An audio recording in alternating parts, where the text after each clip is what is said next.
Hey folks, welcome to the video, and today what you saw is fucking hell, what's wrong with me? Right, one more time now. Hey folks, welcome to the video. Hey folks, welcome to the video, and thanks for watching. What the fuck am I doing?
Hey folks, welcome to the video.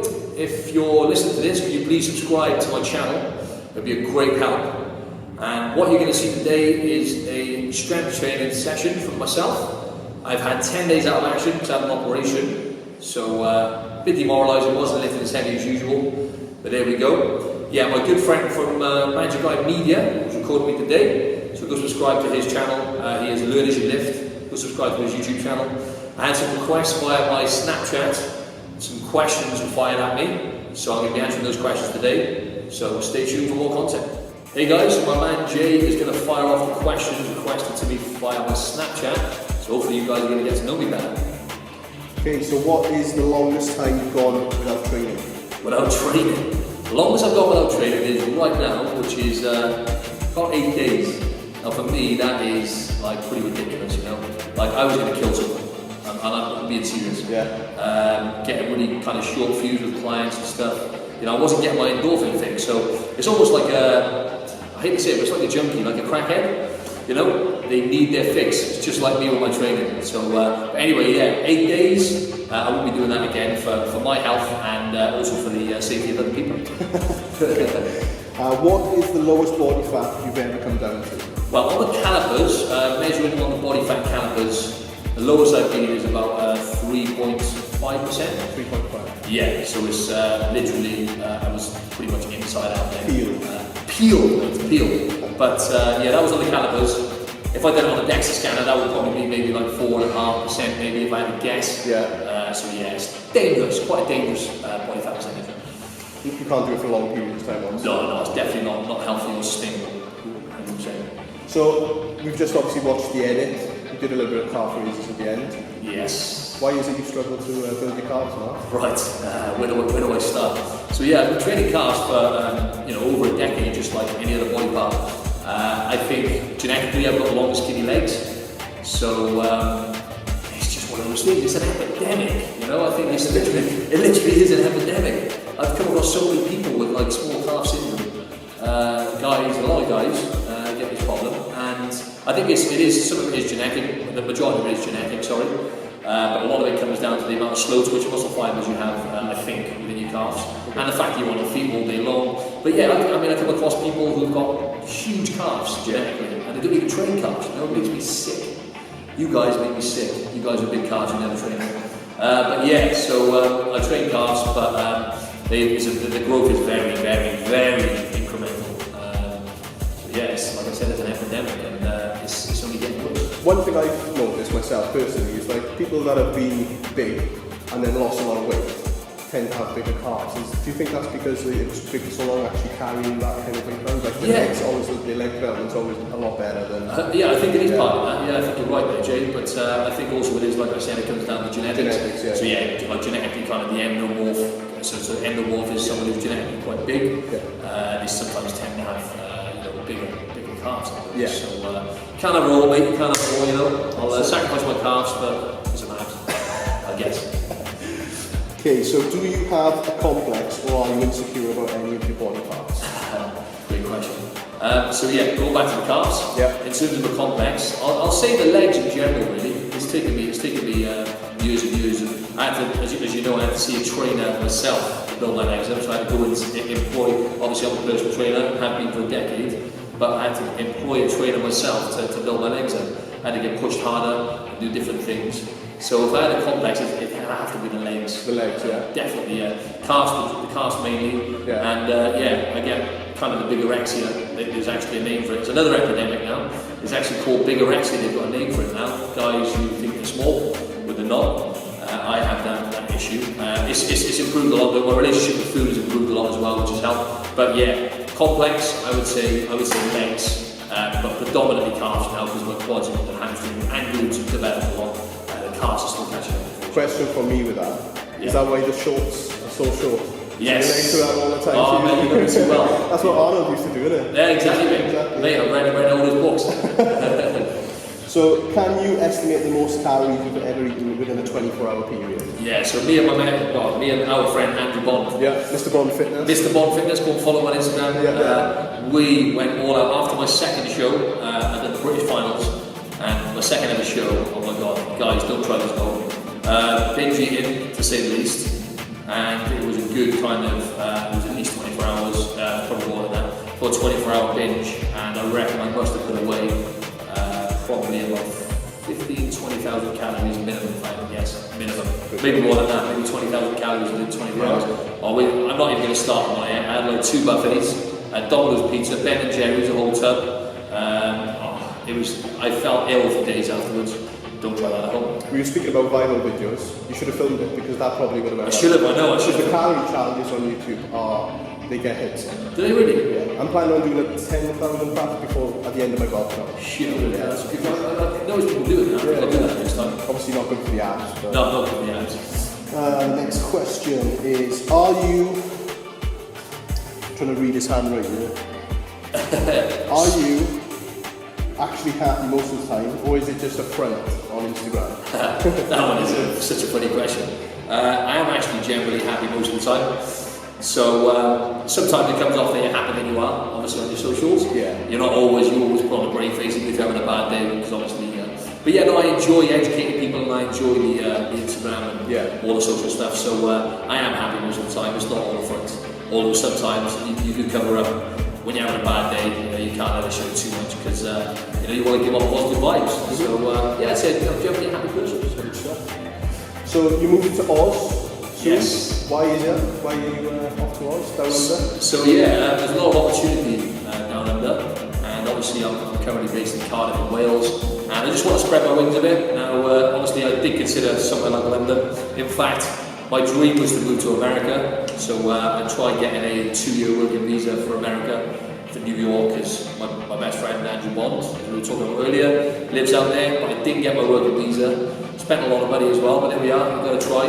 Didn't get the working visa, long story short, so I thought, right, Australia, I've got a few friends in Sydney, so I'm going to go out there, do some fitness modelling, do personal training, and try and progress with my acting career. Okay, and hit the beach, of course. And hit the beach, of course, try to pose on the beach, the beach is that way. So, you just mentioned acting.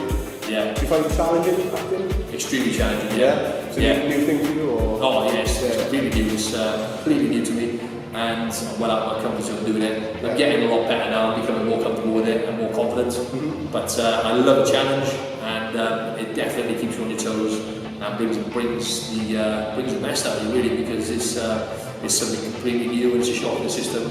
And I genuinely reckon I could do well with it. Yeah. So Hollywood, watch out. But the comfort zone thing, that's something I big believer in, really. Step out of your comfort zone, you're going to progress further. You're going to achieve things that you never could possibly achieve by stepping out of your comfort zone. Like I've done with my fitness stuff, obviously that's something you're going to do after, yeah? Absolutely, 110% agree with that. Being out of your comfort zone, whenever I'm in like an uncomfortable situation or environment, depending on the situation, not always, but I mean, you know what I mean, not always, but most of the time, I know it's going to progress and it's going to assist me and help me progress with whatever I'm doing, because nothing, as the saying goes, nothing great ever came from comfort zones. Anything great that ever happened, anyone who's ever been really successful, like one of my idols is Muhammad Ali, and I think that's one of his quotes actually, Muhammad Ali. It's just the hard work, the work ethic, and making yourself uncomfortable, putting yourself in uncomfortable situations. It will sometimes, most of the time, it will help you progress. Provided it's something you're enjoying. Because it's being uncomfortable and not enjoying something, and it's being uncomfortable and embracing the challenge. So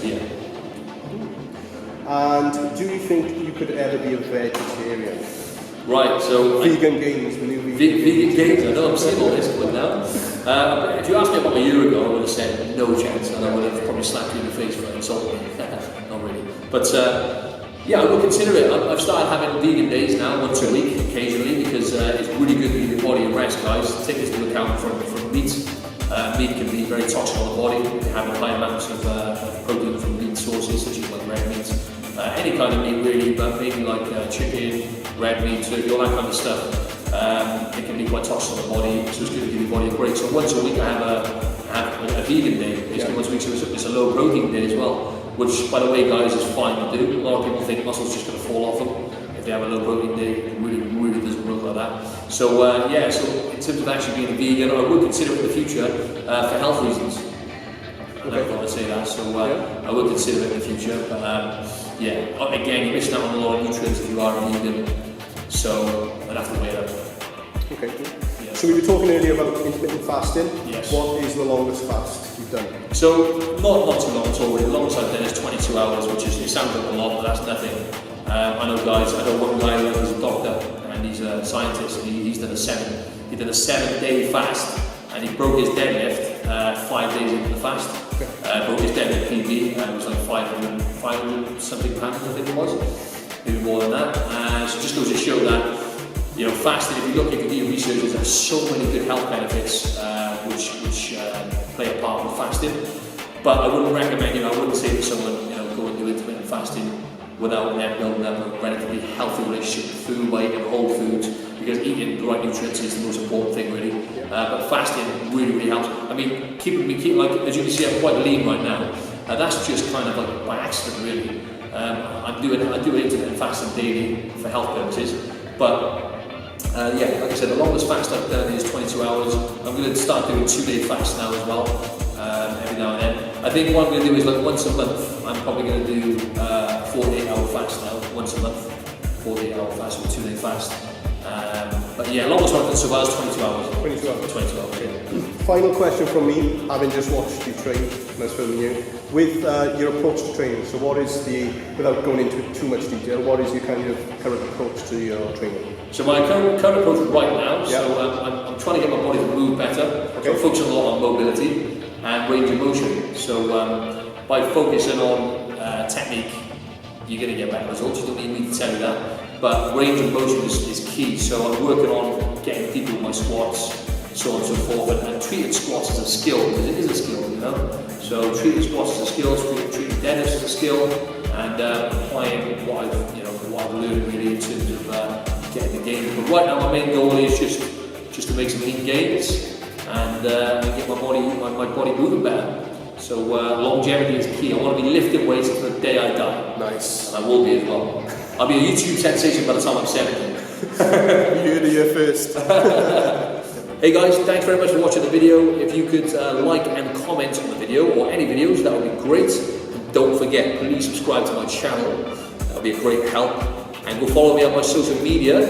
Instagram is at Martin Silva Fitness.